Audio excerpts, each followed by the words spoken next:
to everyone who has joined us today on the most powerful platform for truth, bar none, anywhere on God's green earth.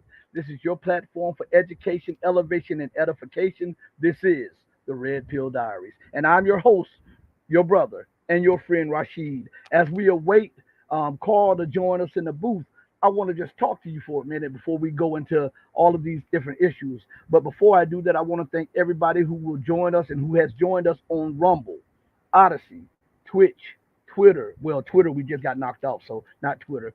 Locals and the Red Pill Diaries and our sister channel, which is the Red Pill Journals. Please, everybody, please, and Carl is in the booth. Please, everybody, go and subscribe to all of the channels. I'll bring Carl in just a second. He's in the booth right now, but I want to say this. So I did this little experiment um, a few days ago. I called up a few family members and also my children. I said I just got to see because I know I give YouTube a hard time because they're always stopping my growth.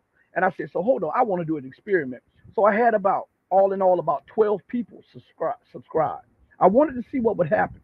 And I said, go to a video and hit like.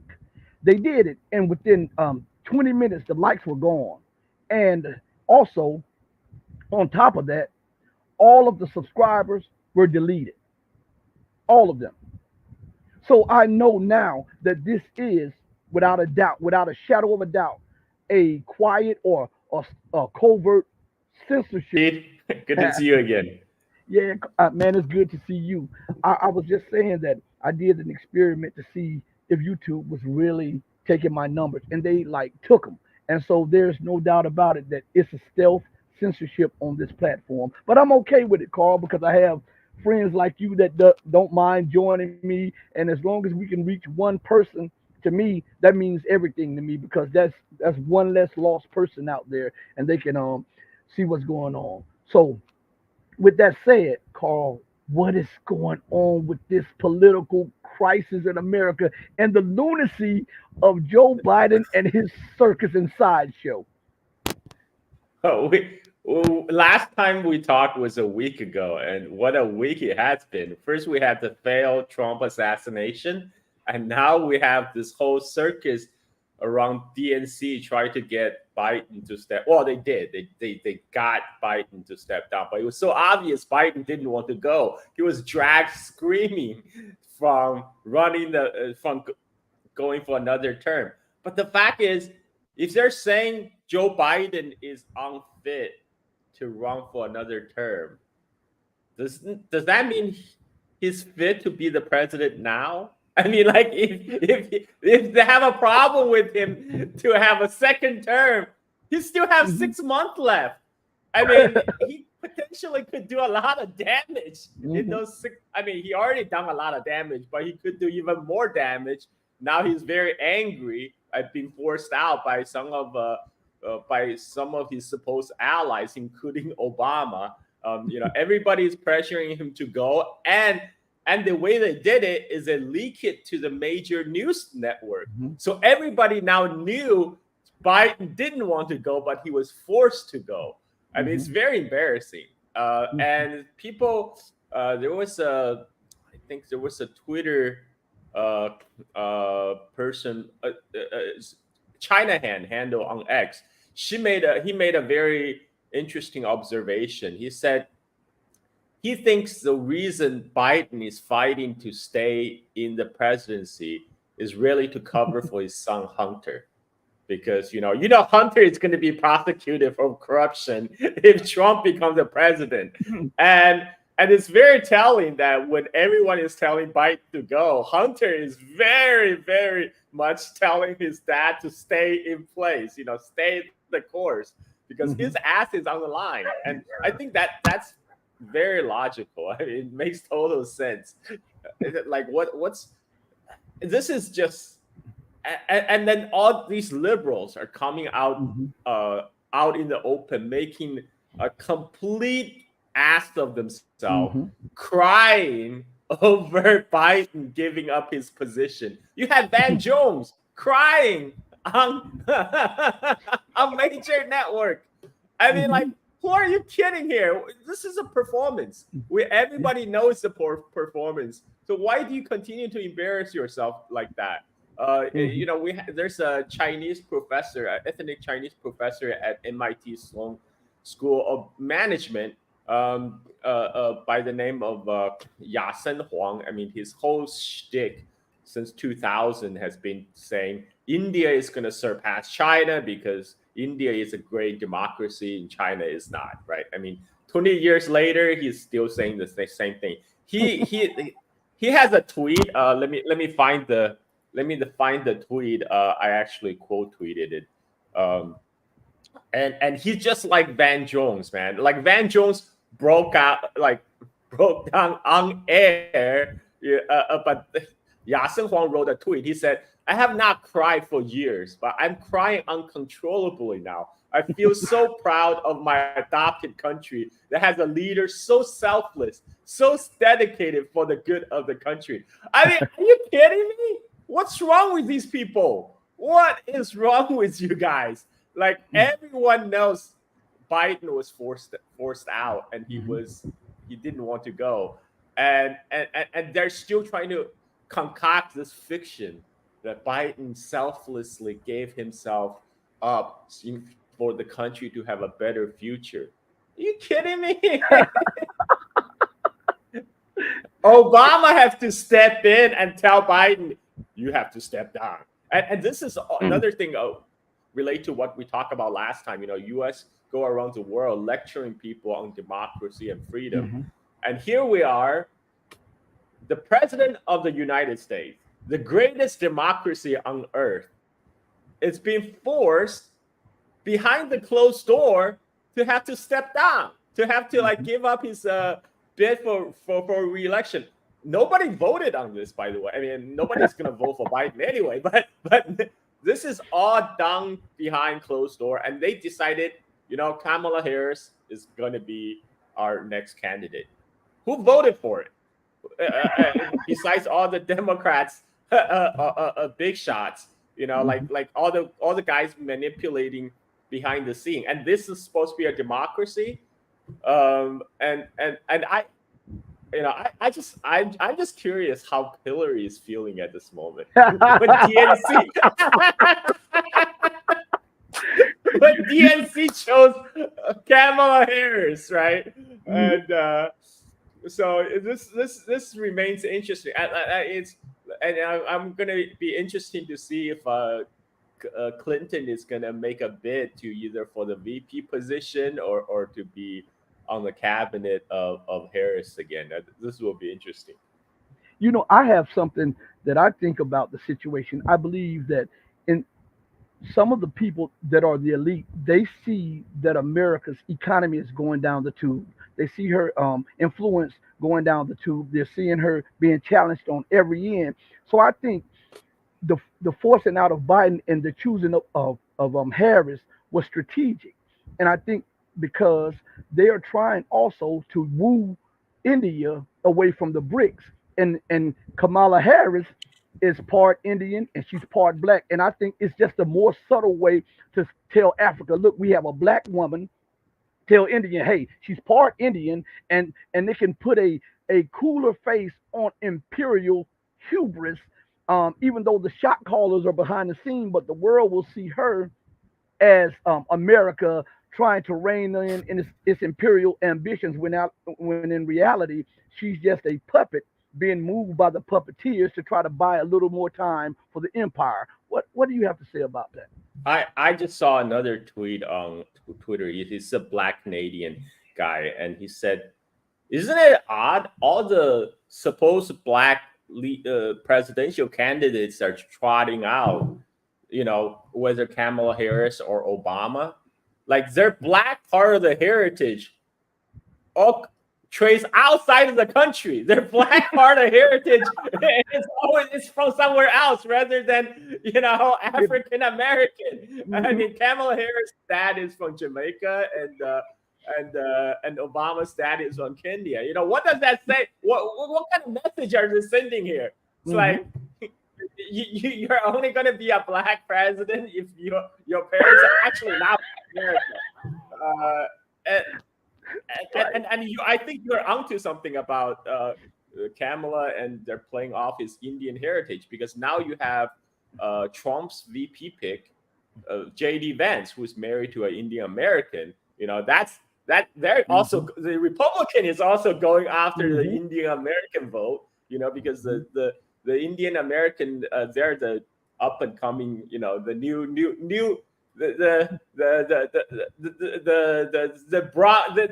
the brown is the new black, right? The Indian Americans are up and coming because they're fast growing ethnic group, and on average the Indian American household, they make highest income. They're like among the highest income learners. So the Republican is actively going after that demographic. Like they have been going after the Hispanic demographic. They're trying to chip it away from the Democratic coalition. So Kamala Harris will be the answer for that. It's like, Mm-hmm. okay, now we actually, so he's not just a wife of a VP. He's going to be the president. You got to vote for her. I don't. But if you look at Kamala Harris, every time he's on camera, like she's like our auntie who is always high on on the weed, like the way she talks. and, and if you look at her poll numbers back in 2020, she was she was polling a single digit in the Democratic primary back in 2020. She was just barely polling ahead of Andrew Yang. She was polling like Mm-hmm. 3.5%. And we all know the reason Biden chose her to be his Mm-hmm. VP is because she posed no threat to Biden. Biden Mm-hmm. don't have to worry about Kamala, because Kamala keep on talking about what has been. Let's focus on what has, rather than what has. What the hell? What the hell are you talking about? She was on television and say, "I am a black woman wearing a blue suit." Like, okay, thank you for stating the facts. But we all know, just like Joe Biden, Kamala Harris, if he is somehow got elected into the office of presidency, he's not a driver. She's not the driver. She's a rider on the Mm-hmm. bus. It's still the deep state that's keep running things. Nobody believes Biden is actually calling the shots, coordinating the U.S. grand strategy around the world, right? We know that it's a deep state that's running the show, and this is why they also want Kamala Harris to be their Mm-hmm. front person, because Mm-hmm. she is also the perfect candidate for the deep Mm-hmm. state. While Yep. she say all those vacuous things on air, they can keep on keep on running the U.S. empire like they always do. Yeah. But I don't know. I think but in terms of election politics, I mean, the Democrats, they did what they have to do, because there's no way Biden would win versus Trump, especially after that failed Trump assassination. No matter what you say about Trump, I don't like Trump myself, but he played that assassination attempt perfectly. Mm-hmm. He knew how to work the media. He's when he was about to rush off the stage, he stopped them. He's like, Mm-hmm. "Hey, wait! This is my moment. This is my moment to pose." Then he did the fist pumping in the air and say, "Fight, fight, fight!" And then it was a perfect picture moment. It's everywhere in the media. So he got a huge boost from that. Mm-hmm. And Biden just comes off like this zombie, who barely knows what he's talking about. So Biden has to go. And that's one advantage Kamala has. Kamala is actually, in her own words, unburdened by what has been, Mm-hmm. and so she can say, "Oh, I can." Despite what I say is totally meaningless, at least I make coherent sentences, unlike Biden. I and want to. and, Oh, and go ahead. oh, go ahead. Finish your thought. Finish your thought.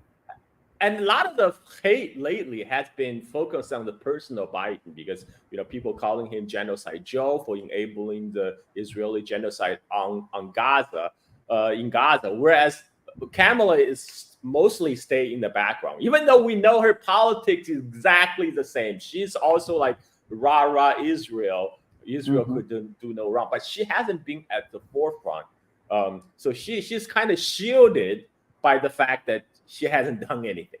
So that's what they got going for her. And then there are a lot of people who actively hate Trump. So they're still counting on the possibility that those people might turn out and vote Harris in. So go ahead, sorry. No, this is actually you also. I'm about to play a clip. You were on RT and you gave your opinion on Harris, and I'm about to play this. And I was just saying, what a beautiful time to play this as we're talking about this. I got the clip and I saved it. I said, I got to play this when Carl is on. So, Carl, the people will get to hear your perspective on this a little deeper. So, I'm going to play this little clip. Well, let's learn more with RT contributor Carl Zha now joining us bright and early on this 8 a.m. hour program live from Moscow. Very warm welcome to you, Carl. What do you think of this, mate? I mean, here we are, you and me, we're sitting back, we're watching this whole kind of crazy political circus in Washington. But what I wanted to ask you, does this circus in America make any difference for the dialogue that can be expected with partners in Washington? I mean, what is Beijing's expectations right now as they watch this ongoing circus? I think Beijing is probably watching with amusement. I mean, they're waiting for the dust to settle in the US election. So far, we have a circus. We had a failed assassination of former President Donald Trump. And then we have Biden, despite his lack of mental capacity to stay in the presidency that everybody knows about, refused to step down, refused to give up his nomination, and he had to be pressured by members within his own party, including former President Obama, to withdraw his nomination. I mean, U.S. has nothing to lecture the world about democracy and and election. I mean, when everything is done in the backroom dealing, like we have seen this weekend, Biden did not want to go. Biden wants to seek renomination, yet his party's pressure him to step down. Everything has happened behind the back doors. It was minimum public input. What we have is people who poorly supported Joe Biden leak out the news to the press to put further pressure on him. Now, as for Kamala Harris is not a very popular candidate. She, in fact, during 2020 Democratic primary, Kamala Harris was polling single digits. She was polling like 3.5%, just barely above Andrew Yang. So the only reason that Biden became the president is because DNC didn't want Sanders to win. And the only reason Biden chose Kamala Harris because Kamala posed no threat to Biden. And now we are in another situation where the Democratic Party just want to shoe in this very unpopular, I would say, bad candidate to be their presidential nominee. But Carl, the whole point was, sorry to jump in, but you remember Biden said a number of years ago, my VP is not only going to be a woman, she's going to be a black woman. I mean, he was talking like this, wasn't he? So, but she, her parents, I think her father's from the Caribbean, I think her mother's from India, but they like to call her an African American, which is entirely not true. Now, let me ask you about foreign policy, okay? Because America, okay, look, what, about 750 military bases in about 80 countries worldwide right now, so a huge military footprint worldwide. When it comes to America's foreign policy, do you think it's only up to the guy or the girl in the Oval Office, or do you think there's a power behind the throne, an incognito power behind the curtains that's directing America's foreign policy? What are your thoughts? Well, I don't think anybody believes Biden is calling the shots. He lacks the mental capacity to do so. I mean, Biden is a perfect candidate for the deep state, and I don't think Kamala Harris will be any different. I mean, policy-wise, Kamala Harris is not significantly different from Biden. In fact, during the entire Biden presidency, Kamala Harris' appearance is more like a joke. I mean, every time he appears in public, she's high on drugs. How can we expect her to lead America into a different direction? Yeah, I think it's a fair point. And you're not alone with that sentiment, Carl. I mean, I've been speaking to former colleagues and friends in the United States, and they're all kind of lost right now. And they all understand that the Democratic-run establishment has been lying to them. I mean, and now reactions coming in from around the world, because look, we've all known that Biden's been sick for a long time. Meantime, the Russian Foreign Ministry spokeswoman Zaharova has suggested the next step should actually be an investigation into why the American political establishment previously tried to hide Biden's health issues. And that's as the U.S. mainstream media now says the president's decision has nothing to do with his health concerns. I mean, is it just me? I just can't believe the amount of BS that comes out of Washington these days. Do you think more people are waking up to the lies that keep coming out of those inside the Beltway? Well, I mean, every time Biden shows up in public and make a speech, the problem is plain to see for everyone, everyone who is an observer of American politics. And Biden is objectively the worst U.S. president in the 21st century. I mean, during his watch, he actively supported the genocide Israel is carrying out in Palestine, and he's waging a proxy war in Ukraine that threatened to bring a possible nuclear war in the world in the 21st century. I mean, it's a good thing that he's gone, but Kamala Harris is not any better. Yeah, I think it's a fair comment as well, Carl. I mean, look, I've run out of time here, but I just close this with a comment. The Dems want Biden gone now, but we still got 3+ months until November. My question will be, who's at the helm? Who's driving this ship right now, and who's going to be driving it for the next 3 months? Carl, next time we talk, we will assess that as well. RT contributor Carl Zha, always a pleasure. Thank you, mate.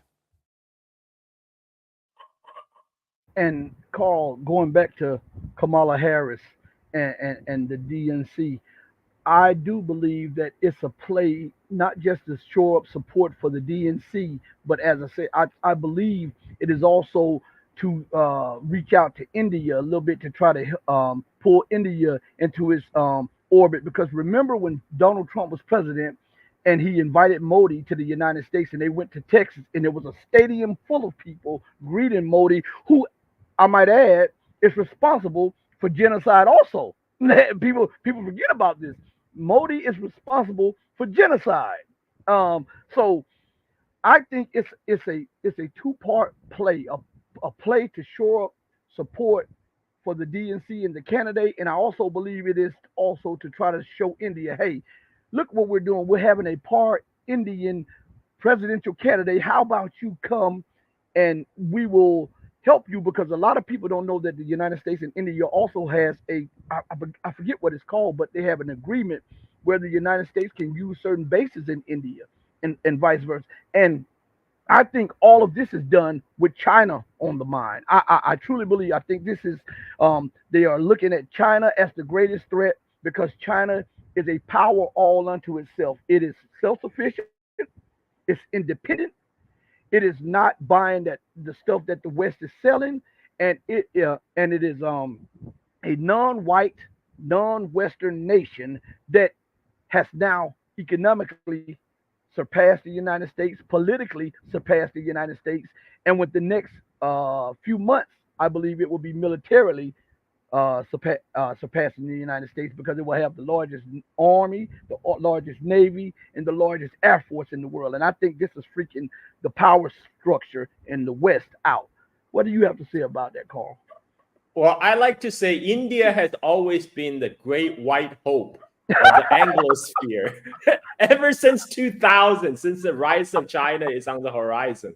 I mean, you look at articles from The Economist, from 2000 that has been saying, oh, India is going to surpass China because India has democracy and China is this authoritarian state. They have saying the same thing for 20 years, except now they're a little bit more explicit. Now you have YouTube videos, like popular channels saying, oh, India can counter China because India owns Andaman Islands, who guard the entrance to the strategic Malacca Strait. So if India chooses, they can help the U.S. to blockade the entrance to Malacca Strait, cut off the energy supply to China. I mean, this has always been the U.S. plan. The U.S. plan is to they try to do they're trying to do on another version of what they did with Soviet Union in the Cold War. Nixon went to China and U.S. and China got together to oppose Soviet Union. So now they're like, okay, China is getting too big, but we can still work with India to counter China, because India at its present form is no threat to the U.S. hegemony. On the contrary, India in many ways complementary to the U.S. hegemony, because you have all the back offices, all the service centers that the West just outsourced to India, and the fact that Indian economy itself is not large enough to absorb all the talent that India produces. So the top echelon, the top elite tier of the Indian human capital, they come to the West. That's how we ended up with people like Kamala Harris' mom, and we have Vivek Ramaswamy's family, and JD Vance's wife's family. They are among this elite human capital in India who left India because there's the prospect is not so great at home, so they came to the West where the opportunity is greater. So this is where kind of this the Indian elite and the U.S. elite kind of work hand in hand. That's what happened with, for example, with Modi's financial backer, the Ambani family. Ambani recently they just throw a huge lavish wedding for their son. They invited all the top tier celebrities. Kardashian was there. I think Rihanna was there. Justin Bieber. Yeah, Justin Bieber, and they give everybody like $200,000 watches as a starter.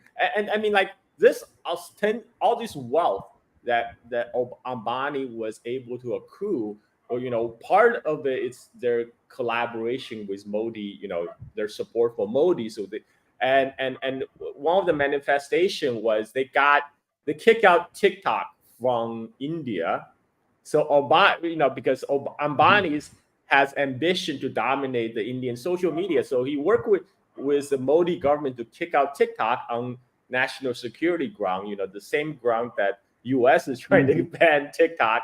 And then what did he do? Ambani turned around and worked with Zuckerberg to form a joint venture. And this is the Geo. So Geo is really like it's a wrapper around Facebook. But this allowed Ambani to cut in kind of right on the Facebook platform and have a monopoly in the social media space in India. And to do so, first had to kick out the TikTok, and also a lot of the Chinese companies, they pour a lot of investment actually in the Indian tech startups. And those Indian tech startups actually threatens monopolies like Ambani's family's holding. So they want to cut off the source of funding for these Indian tech startup. So they roll out legislation to ban Chinese investment in the Indian tech space.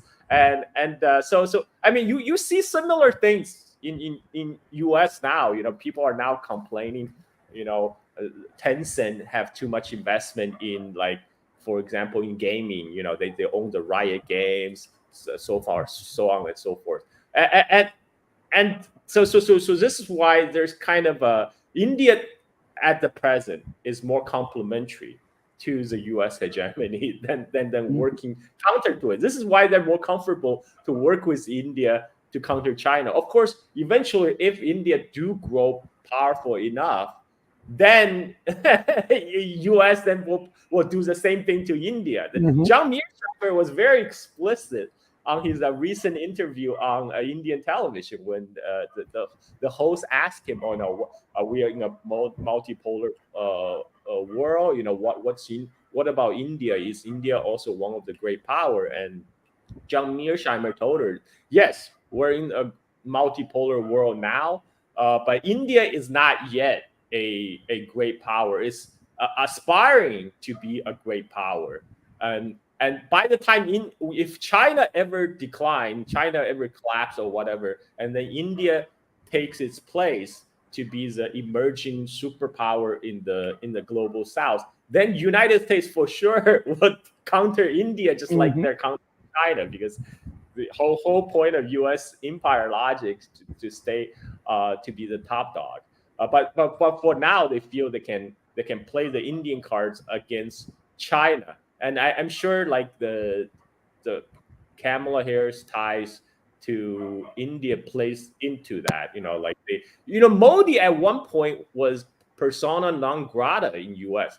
He was governor of Gujarat. He was banned explicitly from entering United States. But after he became elected, of course, the U.S. have to backtrack and give him visa. But U.S. elite has no problem with kind of the Hindu nationalism that Modi is promoting at home. Because he parallels their own. Modi's whole Modi platform is hating on the Muslims, right? And that fits you with the U.S. agenda perfectly. This is what the U.S. do. We're brothers. we can all hate Muslims together. And this is also like, this is why people are wondering why online there's a lot of support from India for Israel, because they see like Israel is a great ally on the Muslim world. And most of these people are invariably BJP supporters, because the Indian government actually have a cyber army of these trolls promoting their own domestic agendas. But a lot of the time on internet, it just looks like, they just look like trolls. It's not very effective. I think many times it runs counter what they are trying to achieve, which is for the betterment of the image of India abroad. I think you're definitely onto something there. But on the other hand, I have to putting a caveat here. India is an aspiring great power, so they see themselves as should be one of the poles in the multipolar world, and so they don't want to be like the pliant proxy to the United States. That's not their goal. Is to make themselves a great power. Their goal is not to be a servant to the U.S. empire. So they will always ultimately to work to further India's own national interest, and they have more leeway than countries like South Korea or Japan, who are militarily occupied at the moment by the U.S. military. So India will try to pursue an independent strategy. This is why they still reselling Russian oil to Europe. A lot people, the imports of Russian oil and gas to India has skyrocketed in the past 2 years. And then if you look at the India's export of oil and gas to Europe, it also skyrocketed. It doesn't take a rocket scientist to figure out what's going on. And U.S. had chose largely looking the other way, because they still need, even though U.S. does not like it, U.S. have been publicly lecturing Indian diplomats in public all the time about they shouldn't work with Russia. But behind the closed door, they cut the India some slack, because they still need India on board of their China containment project. So this is what's going on. By India, they're still trying to profit from like the U.S.-China competition. It's like, okay, well, if we play our cards right, maybe we'll get more advanced tech transfer from United States, more investment from U.S., but we will continue to get cheap Russian oil, because we're not gonna. They're depending on that. So they are kind of uncomfortable ally for Washington. They're not 100% pliant, because they have their own interests, but for it just they have a convergent interest when it comes to China.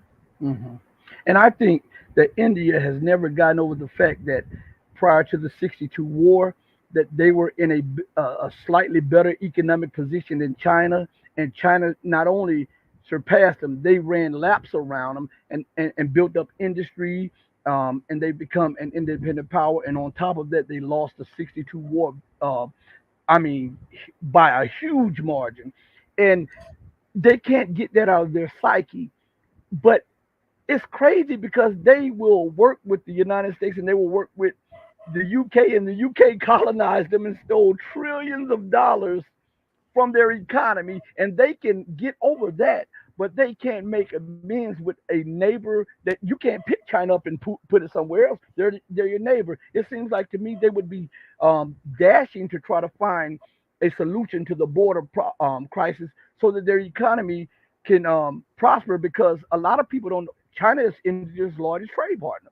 China also supplies almost all of the components that India uses to make drugs to sell to the rest of the world. So, and China is a huge investor in tech companies and infrastructure in India. So it would behoove the Indians to think rational and pull back from the hurt feelings of 62 and to work with their neighbor instead of plotting and planning with the United States, which they see everybody that gets close to the United States, what happens to them and what Britain did to them.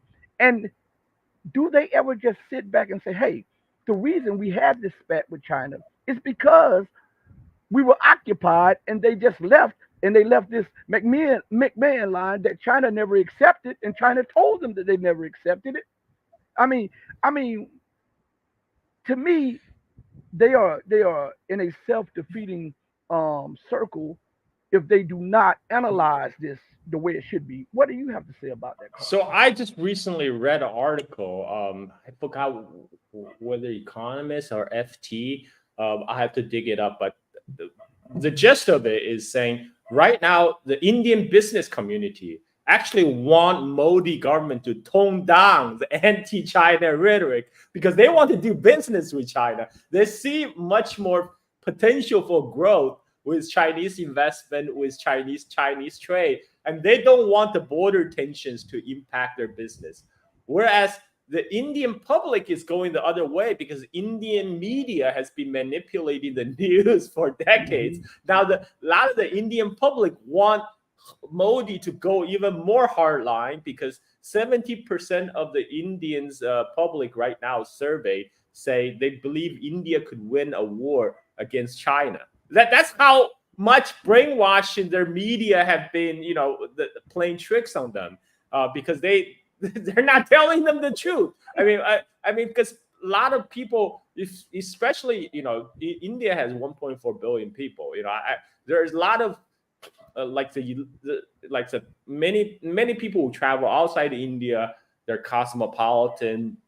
They're worldwide, and many of them have traveled to China. They have seen China firsthand, and they understand how everything is. But for the vast majority of the people in the country whose only exposure to China, to the outside world, is through their media. I mean, this is kind of like United States, actually. If you think the same argument can be said about United States, a lot of the people in U.S., they just don't know how it is. Only news they receive about China is from their very biased media, which completely manipulate the news, presenting a bizarre world of picture to the public. So the public's been led to believe that India could defeat China in wars. That's why India should be tougher on China than it currently is. And so this is but Modi government is not a neutral party in this because they're the ones who are instilling this belief in the public. They are the one who misleading the public.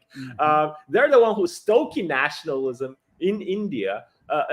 It's like the fundamental issue between India and China is it's a border issue. It's a border conflict that was a legacy of British colonialism. Yes. And it's something. It's not something that. It's something that could be easily solved by two sides sitting down and hammer out the border, like China has done with the other countries that's bordering China. I mean, China's had when People's Republic of China was founded in 1949, inherited border dispute all around its border. In the north, in the south, in the west, with everybody.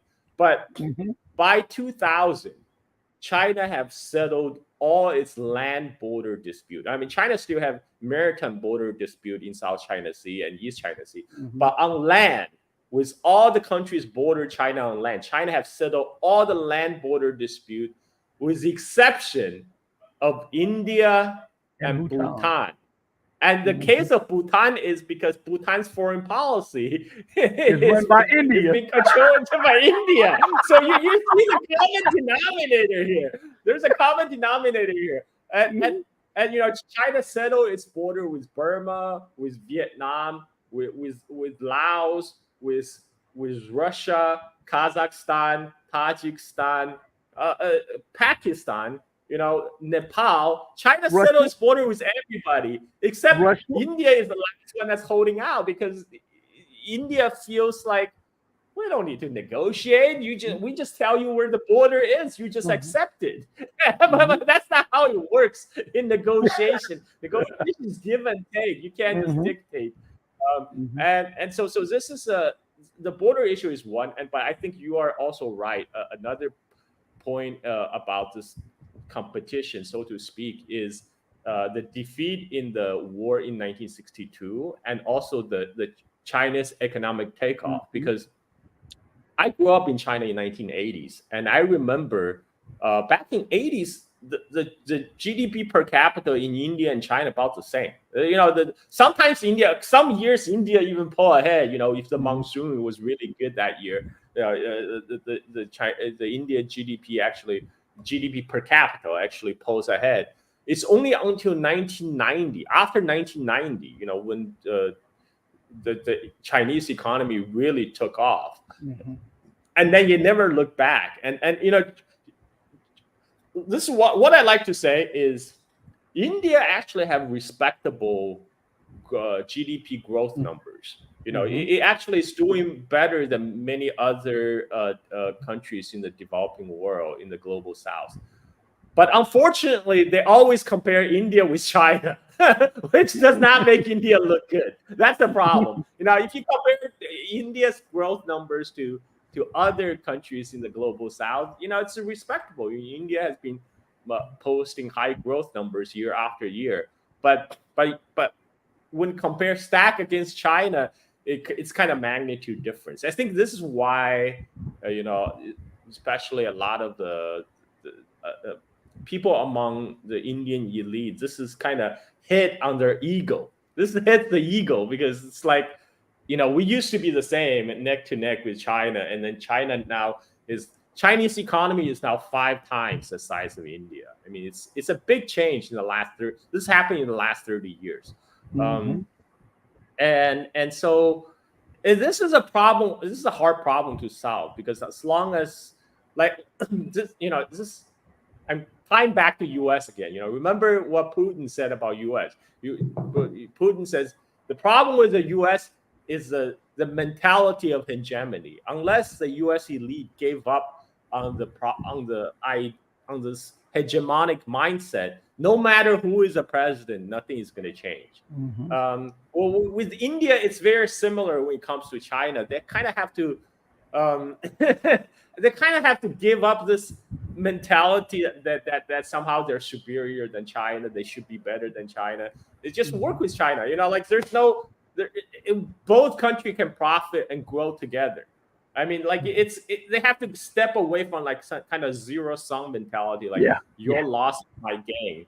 Whereas to the one where, hey, we can both gain, we can both profit, as long as there's peace, stability, and growth, and we can both grow our economy together and engage in trade. And right now, even despite Modi's rhetoric toward China, the Indian-China trade is still growing. It's already, like, China is already India's largest trading partner. It's getting bigger.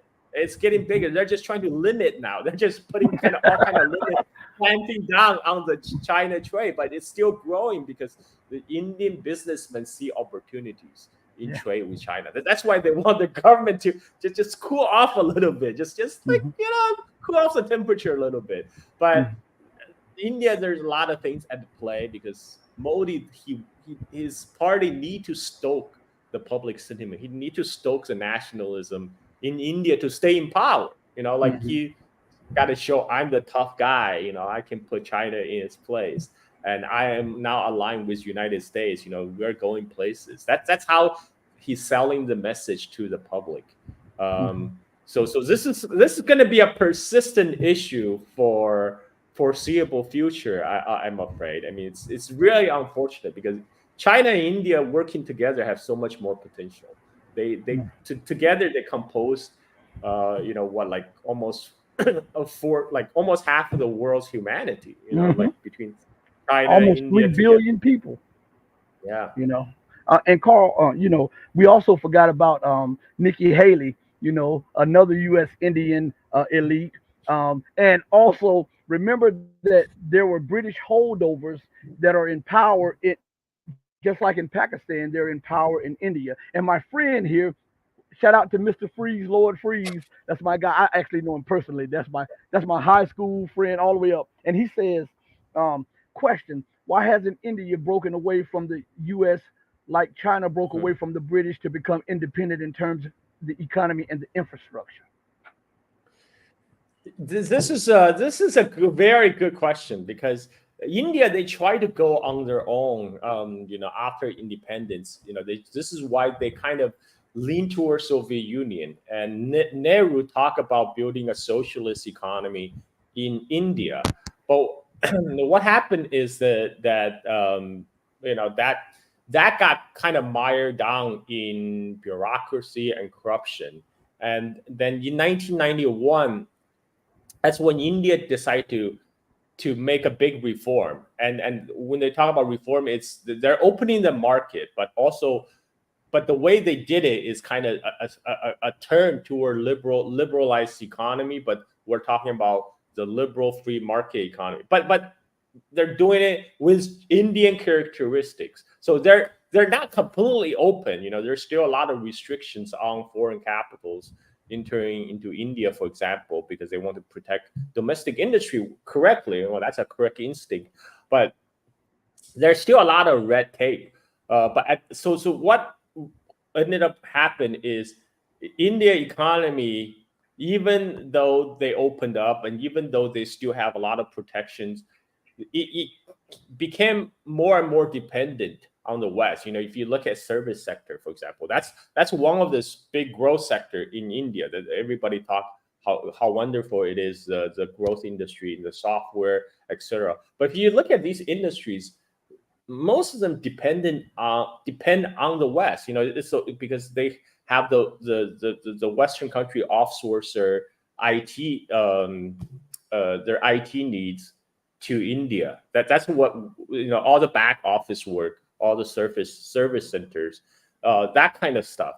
I mean, but they haven't had. I mean, maybe this will still happen, but there needs to be like a homegrown Indian solution for Indian economy. Like this is what China did. China built a great firewall. So no Zuckerberg. and you know what happened past week? That CrowdStrike, that very shady cybersecurity firm, pushed a forced security update on a Friday that brought down the world's IT infrastructure, including India, US, Europe, you name it. All the airlines were paralyzed because their windows just froze. They got the big blue screen of death. And this had no impact in China because China, they're not running that software. They're not, even if they do have Windows, they're not using the CrowdStrike. They're not using CrowdStrike as the cybersecurity for antivirus. And by the way, that was very shady because CrowdStrike, they are the originator of the Russia Gate hoax. They're the ones who remember this. That's when Hillary's email got leaked to Wikipedia, and then they claim, because DNC got hacked. DNC server got hacked by Russia.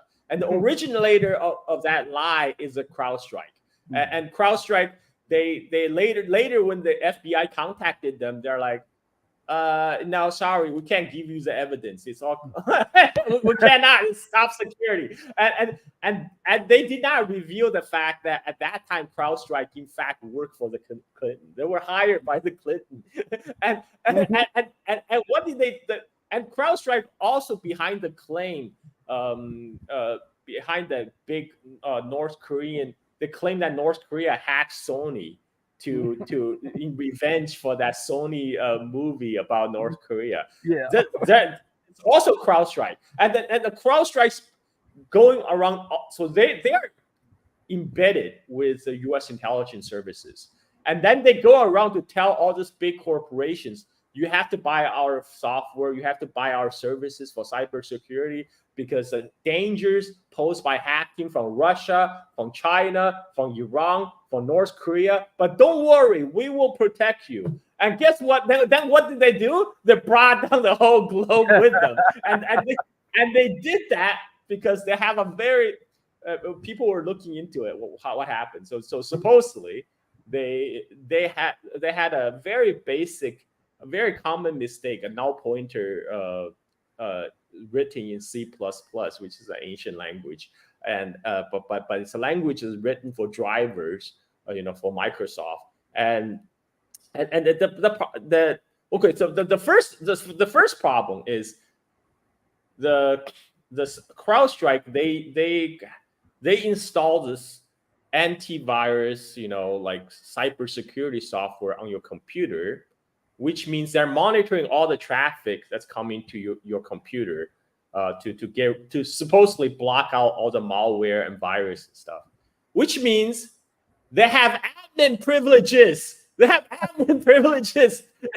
And so what happened? So it's like, okay, so they're like, we're the guard dog. Well, who is watching the guard dog? Who is guarding the guard dog? I mean, they can do whatever they want on your computer. So their software had admin privileges, root access. First of all, they have kernel access, and then they have this automatic update, which you cannot say no, because it's a forced software update. Yep. It's not even like an update you can say, oh, I want this, yes, no. No. You don't get the option. They push it. It's a forced update on all the systems, and then those bright big brains at CrowdStrike decided to do it on a Friday morning. I worked as a deployment engineer for a while, so I know the last thing you want to do as a deployment engineer is deploy it on Friday, because you know what?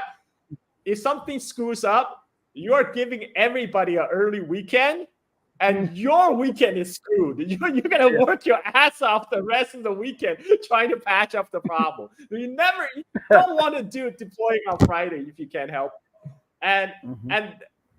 And so they have, and by the way, CrowdStrike, guess where they outsource a lot of work to? India. They outsource a lot of their work in India. So they had this null pointer error, which could easily be catched. Very common, if you just do a if condition. If this thing is null, then don't do anything. This is a very common mistake in computer programming. But their dev team somehow failed to catch that. But that's fine. They could have like an automatic software to scan for those kind of things, scanning your software for this kind of mistake. They didn't do that, but that's fine. You still, mistake happens. But you don't push your software without testing to the production environment. That's like you. This is why most people have set up a staging environment where your environment totally mimics the production. You deploy your code there first. You test it. You're satisfied. Then you push to production. You don't go this gonzo cowboy. It's like, no problem with my code. I'm going to go push this to production on a Friday across the globe, across the entire world, all the Microsoft systems. This is what they did. And after this huge screw up, when their CEO was interviewed, they say, well, we're looking into this. This is not a cyber attack. This is not this only impacted the Microsoft platform. We ask the people that have issues, contact our customer service, we'll sort. It's like, you just caused a global IT infrastructure meltdown. Airlines were grounded because they couldn't get on their terminal, Microsoft. And you can just say, oh, it only affects a Microsoft Windows system. Are you kidding me? And this guy, this is like the perfect encapsulation of the U.S. empire. It's grift, corruption, incompetence, and stupidity, and exploitation. The grift is where they work with the U.S. intelligence services to hype up all these cyber threats from Russia, China, Iran, North Korea, to get everybody to buy their software and browbeat everybody to buy their software and services. And the incompetence, pushing untested code out on Friday across the globe, and the stupidity is, of course, the whole stupid simple. It's such a untested software. I mean, anyway, I'm ranting because this is kind of my background. I work in IT. This is how the U.S. empire is being run: grift, incompetence, stupidity. And this is why U.S. empire is in decline, because everybody knows this is not sustainable. Whereas China got out scotch-free because they built their own IT stack completely from scratch. And they had the Great Firewall starting from 2009. They block out Zuckerberg. So now Chinese, they have their own super app. They have, instead of Instagram, Facebook, they just have and X. They just have WeChat. They have their own, instead of YouTube, they have Bilibili, and WeChat is super. Like when I was in China in 2019, you don't need a separate app for taxi. You don't need a separate Uber app. You just use your WeChat. Their WeChat is integrated with their version of Uber, Didi, and you can use WeChat to pay everything. You can order taxi, order food, talk to your friend. It's also like WhatsApp. It's a messaging service. So it's like all the apps roll into one. And they're completely unaffected by the stupid cyber CrowdStrike that was protect people from China, right? And so this is the irony. And before I got on, how did we get off? I'm sorry, I got off on tangent. Carl is off the chain. Hey, I'm Sam Blue. This is live. So you're asking, this really live? Yeah, this is really live. And you have another question down at the bottom. You said he should take questions from the chat if it is actually live. It can start a super chat culture. Well, this is. I thank you for that statement. But on my channel, if you want to super chat, just super chat. You don't, and I would really appreciate it. But you don't have to super chat for your question to be answered. I'll put it up on the screen if I get to it. I don't charge people for information or whatever like that. I really appreciate that you guys give us your time. And like I said, anything helps. If you want to super chat, that's cool, but it's not mandatory like other people do that to pick up a question. I'm not trying to hustle anybody. I'm trying to get the truth out. And if you see the cause is good, then you super chat. We have Speaking the Truth. Shout out, thank you for the donation, for the super chat. I really appreciate it. Cosmo Ray says this India likes to show off again. That goes back to what Carl said about it's similar to the United States in this stuff. But Carl, I wanna go to something real quick, a little clip here, and I want your perspective on this after this clip. Okay, it's a and I have a whole bunch of them because I didn't know what I wanted to ask you because there were so many things that are going on in the South China Sea and Central Asia that pertains to China and the United States. So I just put up a few different ones just in case. So I want to play this one particularly for you right here. This is part of a broader policy of decoupling from China, which is absolutely insane. even today, you had 5 major Chinese state companies, petro and chemical companies, announcing they're going to delist from the U.S. stock exchange. You had the U.S. coerce Latvia and Estonia into breaking off of the Central and Eastern Europe-China agreements. The idea of decoupling from China is even more insane and suicidal than the suicidal sanctions against Russia, which everybody now knows are doing far, far more damage to the Western economies and devastating damage to the global South than it is to Russia and China. This is a Malthusian green policy in the West of self-destruction, of depopulation, of deindustrialization.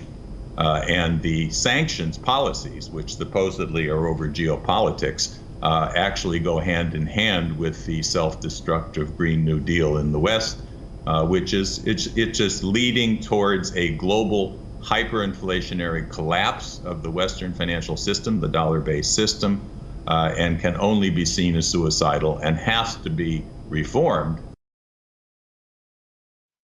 So, what is your take on what he was talking about? The decoupling, the U.S. and the West trying to decouple from China, the U.S.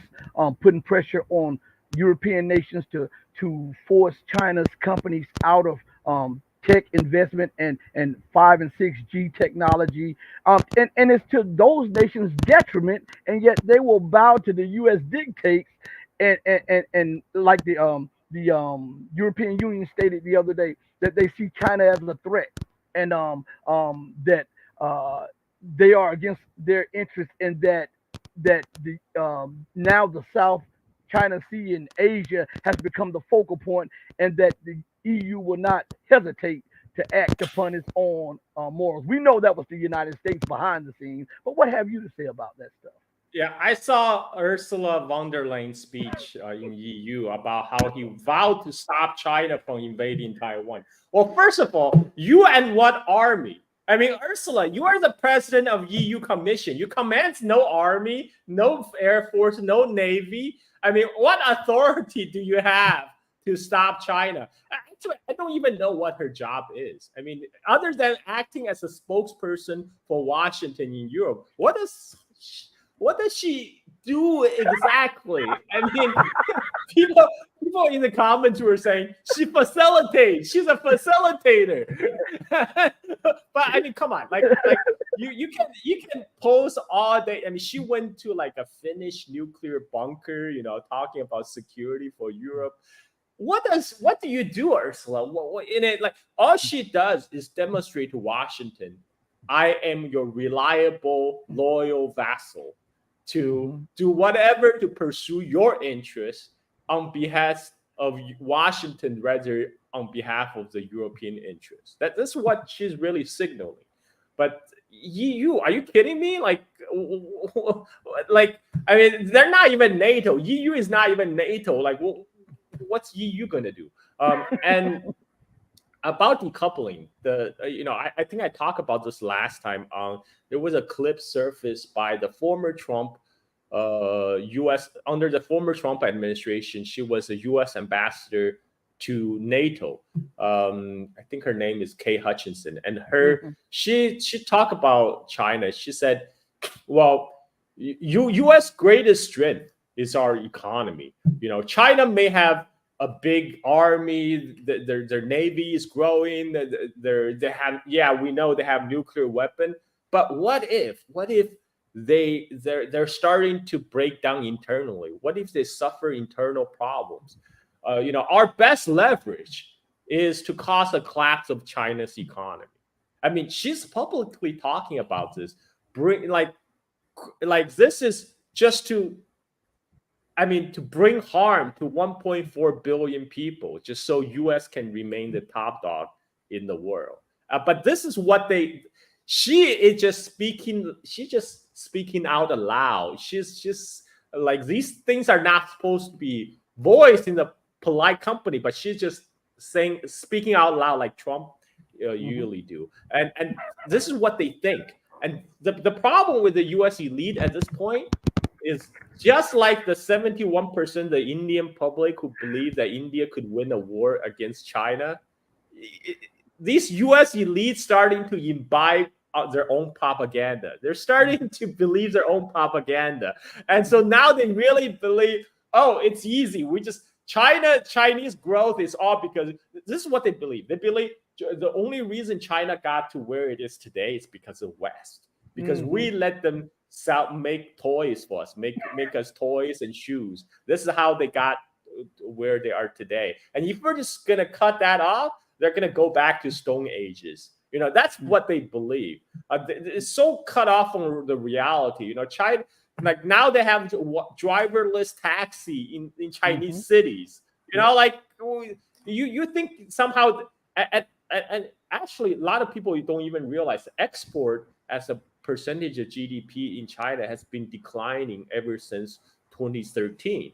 I mean, now it's a single digit a component of the Chinese GDP, because China has been growing its own consumer economy, because China, like United States, is a continental size economy. They have a lot, and they have a lot more people, and they have a lot more demand. Whereas when I grew up in China in 1980s, everything had to be imported. China have to import everything from radio to fertilizer. We use like Japanese made transistor radio, and because China produced crude oil at that time. China is an exporter of crude oil, if people could believe it, because China would export crude oil, and in return getting refined gasoline and plastics and and fertilizers, all those petrochemical products, because China at that time didn't have enough refineries to refine its own crude oil. So China would export its crude oil to Japan and then get him back. It's like China was exporting raw commodities and buying manufacturing goods.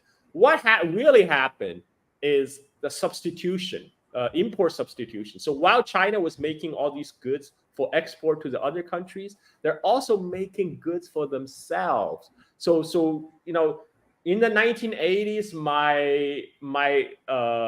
our first TV, our first color TV was a Japanese, I think it was Sony, and our first refrigerator was also a Japanese refrigerator. Not because we were not patriotic. It's because at that time, China, in the early 80s, China did not produce color TV. It did not produce refrigerator. China only started to produce refrigerator in 1986, after we have already bought our refrigerator.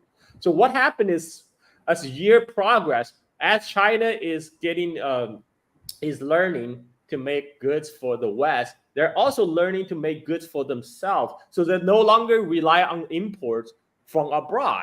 And now China has 1.4 billion consumers. They have a huge consumer economy. And now the Chinese EV revolution is driven primarily by the internal market. Like all the Western politicians upping arms about Chinese EV exports. But the fact is, the Chinese EVs, 90% of the Chinese brands EVs were sold inside China. And the rest of the 10%, mostly they're not going to US or Europe, because Biden is slapping on like 300% tariff. Most of them are going to global South countries like Indonesia, Thailand, Malaysia. They're going. Some of them may make it to Australia and Europe, but most of them go to places like Brazil and Mexico. And the Biden tariff hit the hardest is Tesla. They hit Tesla because Tesla makes their cars in Shanghai, in the Shanghai Gigafactory. So most of the so-called Chinese EV exports to the Western market are the likes of Tesla and the likes of Volkswagen. They're through their joint ventures in China. They're making those cars. Now they're exporting back to their home market. So they're the ones taking the hit. The BYD, they're like, we're selling to Indonesia, we're selling to Mexico. Your 300% tariff doesn't affect us. But the people in Washington, because they believe their own propaganda, they think, okay, all they got to do is cut off the ties with the Chinese economy. The whole goal of decoupling is so that when there's a war break out between China and United States, they don't have to worry about backlash and collateral damage because it's the intertwining economic ties. So their goal is like, okay, well, yeah, the problem obviously is because we're like joining at the hips. So we're just gonna separate them. They get, if they're a Siamese twin, we're just gonna cut them in half. And yeah, that will totally work. That totally work.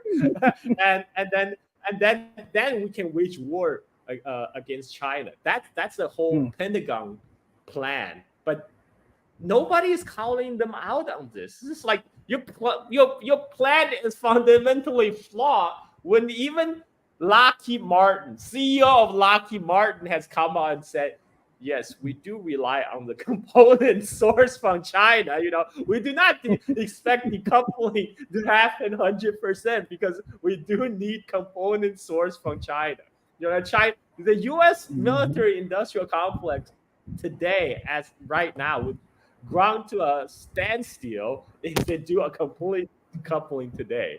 They're gonna take them years trying to find alternative source and trying to build the domestic capability. So yeah, a lot of this decoupling just crazy talk by people who don't really understand the economy and don't really understand how the world works. And just so happen those same people are in the seats of power in Washington. They have no idea. They have no idea how the real economy is wrong. Because they probably don't even do their own shopping, right? I mean, they don't realize how many things are made in China. So this is a problem. Shout out to Trid from Romania. Thank you for watching us and giving your time. We really appreciate it. Also, let me make a little note. Don't forget, since they say that China is behind the West, China has the fastest supercomputers in the world now. So you have to look at that also. So that shows you the ingenuity, the independence, and the growth of China. Also, I wanted to get back. While we were talking about how China used to export raw materials and then get back refined goods. This is one of the things that's pissing the U.S. and the West off because China is in Africa helping the African nations to do the same thing now. Switch from just sending your raw goods to Europe and the United States, and China is setting up plants to refine those so that these governments can make more money so that they can invest more in healthcare and more in all kind of upgrades in the budget in school and everything else. And I think that is one of the things that has pissed the United States off because they were able to exploit that because those nations didn't have the refining capabilities or the factories to modify or to build certain things, and China has put a lot of that stuff there. So people say China is the manufacturer to the world. They forget that China has helped Africa to become the manufacturer to China. They don't say anything about that. And why do you think that they leave that out? Well, it's inconvenient, Rashid. It's inconvenient truth. This happened in Southeast Asia as well. For example, Indonesia, they have a lot of natural resources like nickel, cobalt that's needed for powering the electric transition. But they don't want to just export raw materials and then getting batteries in return. So China is actually pouring investment to help setting factories in Indonesia to process their nickels, their cobalt. And the question really is why United States complain about China's Belt and Road Initiative all the time. The question is, what are you offering? If you're complaining about China, what do you do? Why can't you do what China does, right? But that's not how they work. Because the Wall Street people, they run the numbers. They're like, nah, that doesn't justify all the effort. That's not enough profit margin for us. I'm sorry, right? But whereas China, they look at the long term. They're not looking at the quarterly earning reports. They're not looking at the stock price for this quarter. That's what what the drivers in the West. In the West, you have to remember all the smart people. They all went to finance because that's where the money is. That's where you get most pay, and they just try. All the smartest people in the West right now are working on how to game the market. How to game the stock market, and everything is short term thinking. Whereas in China, they plan out for the future. They have 5-year plan, 10-year plans, and they actually carry it out. They actually implement what they said they're gonna do. And unlike U.S. politicians, they will say one thing and they will, like in case of Joe Biden, he will forget about it the next day or next and then you have people like Trump. They will promise the moon, and of course they will not deliver. But China will actually do what they said that they set out to do. That's a different. And that's why there's a huge gulf of perception of China in the global South countries versus the West, because the West, they always talk to themselves like international community. We, the international community. No, you're not the international community. Now, when 80% of the world population lives outside of your so-called international community, and most of the world population, they see China a lot more positively than U.S. and the European vassal states views China. And this is why, because the U.S. sees China as competition. They're moving into this, they have been exploiting the global South very comfortably for centuries, right? And now China, all these Chinese investments, that means that those African countries don't have to go hats in hand to IMF and World Bank anymore, and that's unacceptable to them. For them, that's a zero sum.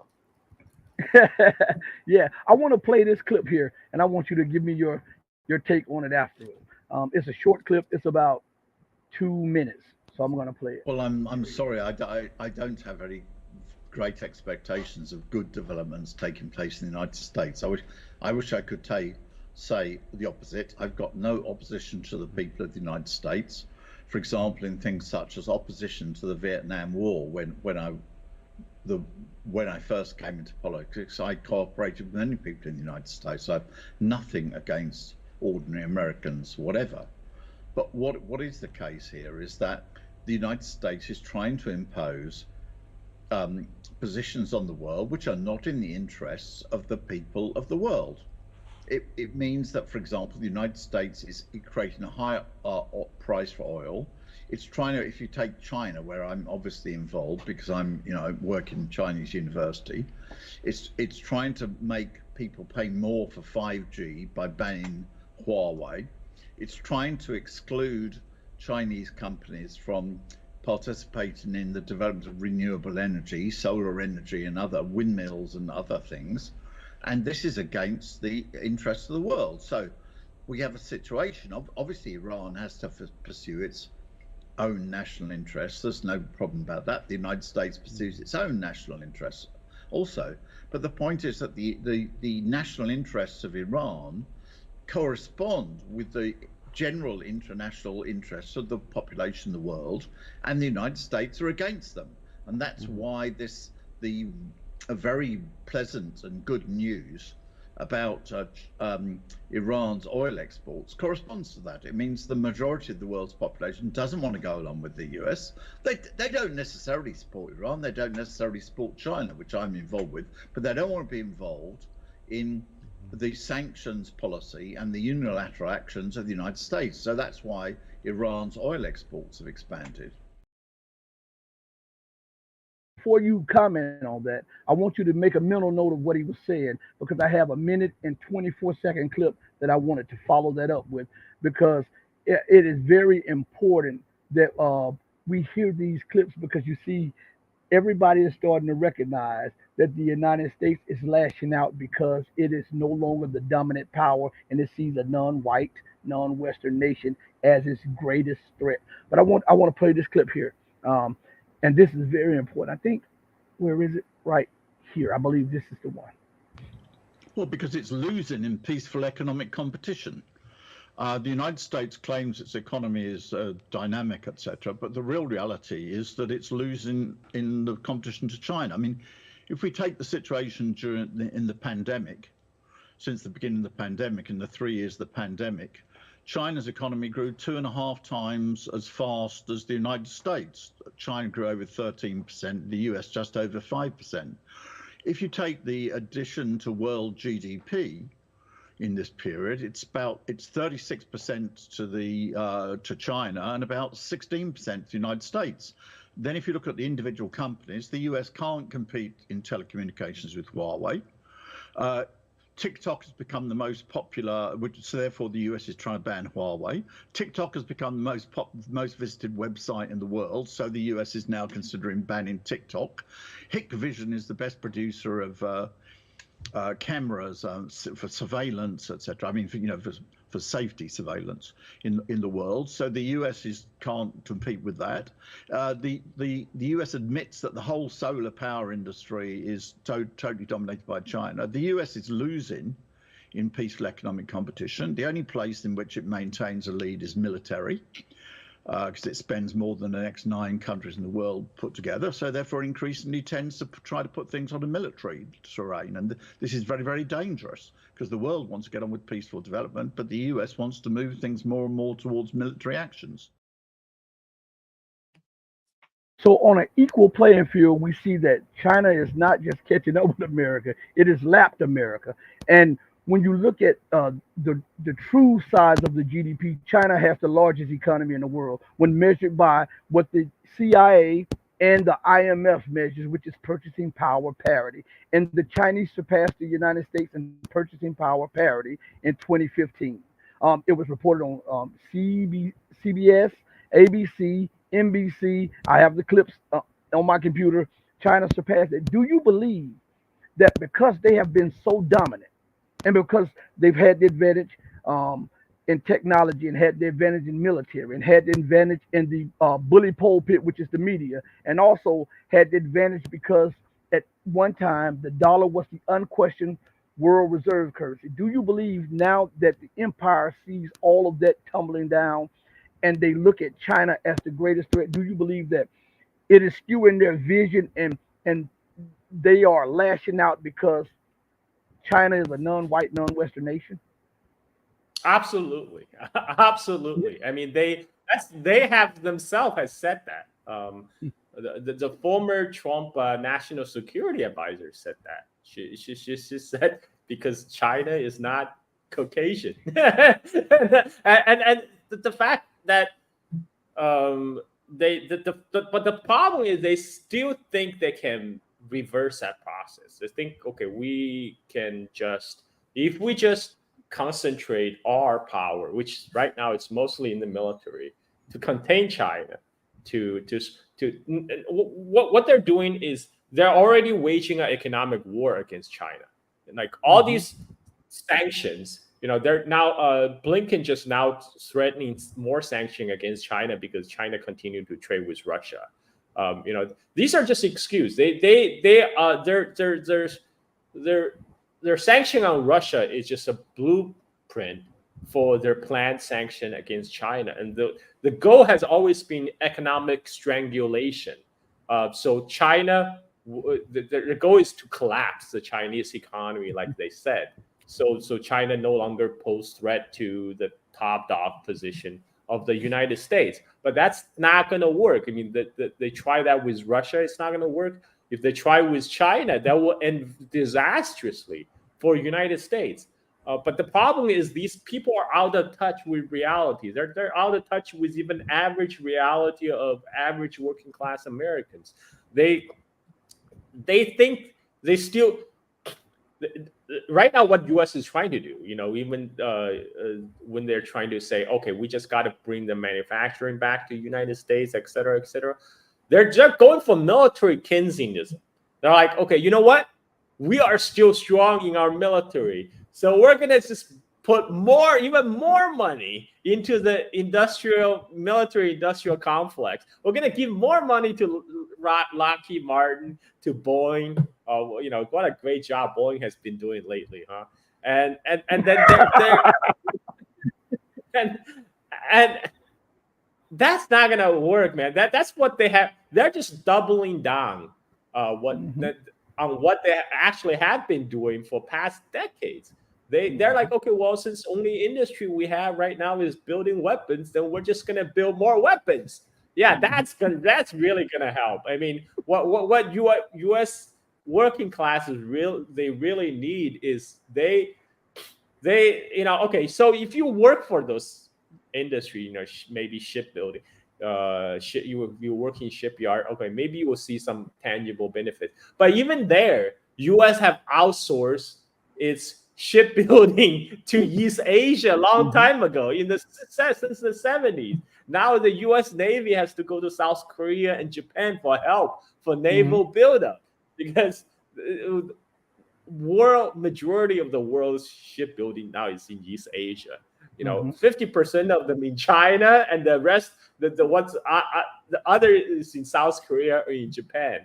And this is the problem. The problem is that the people who live in the Beltway bubble, they don't really know what's going on inside their own country. Let alone what's happening in China. They really think they can still pull this off, but it's not going to work. We all know it's not going to work.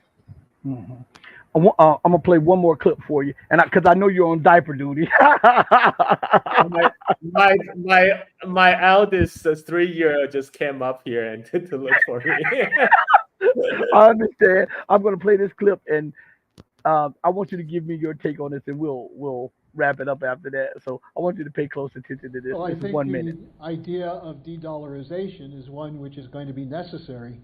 You have two aspects to it. One is the efforts of the United States to dictate the rules of trade and currency to all nations, which is the basis of the dollar system or the petrodollar system, is no longer valid. This was a neo-colonial system that was imposed largely through the military force of the United States and NATO, regime change, for example, against Gaddafi, the attempt to overthrow the Assad government, the Iraq attack, and now the Ukraine war, so to try to weaken Russia. But it's not going to work. Many countries around the world, especially in the so-called global south, are now moving out from under this so-called rules-based order. And this new deal between France and China is an example of that. You also had the Chinese involvement in the rapprochement between Syria and Iran. Saudi Arabia and Iran. We also see trade going between India and Russia with a ruble-rupiah transaction basis. So we're in an era where the unipolar order doesn't function. And we see it with the collapse of the banks in the United States, the collapse of the Swiss giant Credit Suisse, the toppling, or the teetering, I should say, of the Deutsche Bank.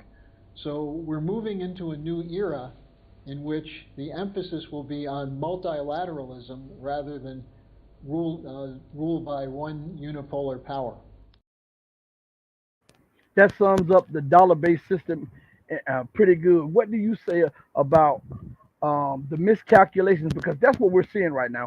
Multiple miscalculations by Western leaders when concerning Russia, Iran, South Africa, and especially China. They believe that because the Chinese have been patient, have been quiet, does not indulge in all of that talk of war and braggadocious talk. They believe that somehow they have cowered them, and I think that is a miscalculation because someone told me a while ago that when the Chinese get started, it's hard to get them off of you, to stop them when it's war. We saw that in the 1962 war. New Delhi is still there because the Chinese put restraints on themselves and pulled back, but they could have went to New Delhi if they wanted to. So do you believe that because America is losing her position, her dollar, which is the number one instrument of power for the military and for the empire, do you believe that is why she is really focusing on China? Because she sees China as the one nation that can supplant her militarily, politically, and economically?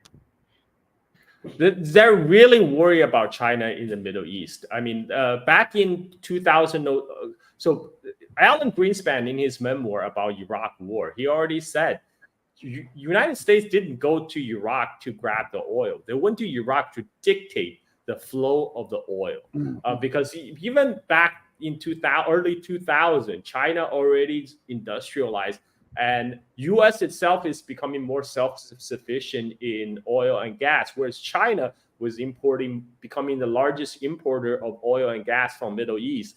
So they wanted to control the Iraqi oil. They saw the Chinese company was already going to Iraq, setting up oil exploration. So they want to put a stop to that, and also to defend the status of petrodollar, because one of the basis of petrodollar is Saudi trade oil in dollar. So then anybody who needs oil needs U.S. dollars. And that worked also for United States, because back then a lot of those dollars get recycled back into the U.S. economy, because before 70s, U.S. was still an industrial power. So a lot of the money the Saudi used to purchase, United States used to purchase oil, U.S. dollars. Saudi turned around and used those dollars to buy manufactured goods from U.S. So a lot of this money actually cycled back to the U.S. economy. And now they see the circulation going the other way. And Saudis, China is purchasing oil from Middle East, and then Middle East turn around, use the money to buy Chinese manufactured goods. And what they're really scared of is now if everybody agreed to switch from petrodollar to petro yuan, then all this money now trillions of dollars going to cycle through the Chinese economy to even make Chinese economy even more powerful, supercharge it, rather than park all that dollars in U.S. treasuries. and this is what U.S. wants to do. They want all the dollars to come back to the U.S. treasuries. So this is one of the U.S. grand strategy in Middle East is to divide and conquer, to encourage the division between the Sunni world led by Saudi Arabia and Iran. And this is why they're trying to broker a peace between Sunni Arab countries and Israel. This was started with Jared Kushner under Trump in the Abraham Accord, and what Biden is trying to do not Biden. Sorry, Biden doesn't do anything. What Jake Sullivan, Biden's security advisor, is trying to do, national security advisor is trying to get Saudi and Israel to normalize relationship. And if that had happened, it would completely marginalize Palestinians, because with all these Arab and Muslim countries now recognizing Israel as a legitimate entity. But October 7th completely changed that. After October 7th, no Arab Muslim majority countries are going to come and stand. Oh, we're going to normalize relationship with Israel. I'm going to recognize Israel at this point. No country can afford to do that now. Palestinian issue now is back on the forefront, center stage, and this is what United States is worried about. That's why they have some ridiculous segment on CNN saying anti-Semitism is on the rise in China. They're supporting the Palestinian cause in China. Totally unacceptable. They're panicking. They're panicking because the whole U.S. grand strategy in Middle East is in shambles.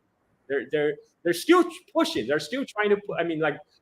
I just saw an article in Cradle, which reports on Middle East. They said Jordan was being pushed by the United States to trying to stop the Palestinian reconciliation talk in Beijing, because Hamas and the Palestinian Authority was supposed to have another meeting in Beijing at the end of the last month. But Jordan interceded on behalf of the United States and tell the Palestinian Authority President Abbas, say, don't do this. Don't go to Beijing. And so the United States is still trying to do this, but I don't think this. I mean, they're going against the trend of history now. They're on the wrong side of history, and I have full confidence that they're not going to succeed. The people in the Arab countries, they have seen the tremendous amount of damage that the United States have brought on their people, and there's no United States is nobody sees United States as a neutral, honest broker in Middle East conflict. It's one of the instigators. The Biden administration continued to be the main backer of Israeli genocide in Gaza. So, and Saudi Arabia, they traditionally rely on United States for security guarantees, but they now see which way the wind is blowing. This is why the Saudi-Iran peace deal happened in the first place. Right? They know it's not going to be the path the U.S. had laid out for them. That might not work out in the long run. They're looking for alternatives, and China offers that viable alternative. And Carl, I'm gonna let you go because I know that you have diaper duty. But on our next show that you and I do together, when we started off, I want to ask you. I have something on my mind about what just took place with the Israeli bombing in Yemen. And I want to bring up a map, and I want to bring something to your attention, and I want to get your insight on it because I think it's very important. So we got to do this very soon again, Carl. Oh yeah. I look forward to it. I mean, Israel have tried to widen this conflict ever. They have always tried to bring the conflict outside of the border of what Israel currently controls, because their whole goal has been dragging the United States deeper and deeper into this, and right now it doesn't look like the U.S. leadership have any alternative vision, either Harris or Trump. They're both 100% Israel supporters. So this insane policy is going to continue. The situation in Middle East is going to continue to escalate, and Israel is not doing itself any favors by going on war path and also continuously posting their war crime on social media. I mean, this is all going to be further evidence saved later for genocide trial. So I look forward to our next conversation. But thank you again, Rashid, for having me. Thank you for Rashid's family. I remember. Yeah. Shout out to Rashid's family. Yeah. Be blessed. Take care of that beautiful new baby of yours, man. Give my love to your family and be safe, my brother. Thank you. All right. Bye-bye. Everybody, thank you. Please hit the like button. Don't forget to subscribe, like, and share. Let me say that again. Do not forget to subscribe, like, and share because we're going up against the algorithm. We're going up against YouTube unsubscribing people. So I would really need you guys to do that and join us on Twitter, join us on Patreon, become a channel member, join us on the Red Pill Diaries, the Red Pill Journals, Locals. That's the empowerment of truth.locals.com. Join us on Rumble. Join us on Odyssey. We'd like to thank each and every one of you for giving us your time because we know that time is the most precious commodity that you could ever have because it's an unrenewable resource. So we hope that while you have spent your time with us, the return is an equal or greater satisfaction that you have gained. On that note, know that I go out the same way that I always come in with love in my heart for each and every one of you who loves truth. But know that the love that I have for you will always pale in comparison to the love that God has for you. And remember this, do good to others, not because you want to be seen, but do good to others because it is the right thing to do. And when nobody else is looking, always remember, God is watching. On that note, I go out like that. Hey, mama, your baby boy loves you more than life. Deuces, everybody. I love you and thank you all. We're out of here. Peace.